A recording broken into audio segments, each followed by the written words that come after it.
কমিশনারের কাছ থেকে আসছে, ভোট বিডিওর কাছে যাচ্ছে, বিডিও বলছে ওই কথা, ডিএমও বলছে ওই কথা, তারপরে ইরোকে বলছি তো ইরো বলছে আমার জানা নাই, কী হবে না আমার না বলতে পারবো।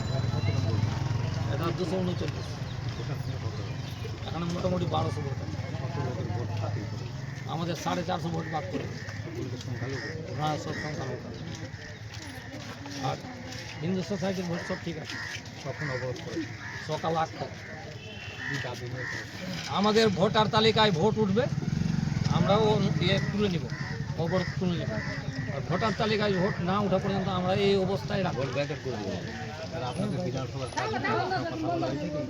কথা বলেছি, কোনো নেতৃত্বে এখানে আসে না, কোনো দলের লোক আসছে না, তৃণমূল আসে না, কংগ্রেস আসছে না, বিজেপি আসছে, সিপিএম তো নাই বেশি আসছে না। আমার নাম সেন্টু শেখ, পীরগঞ্জ।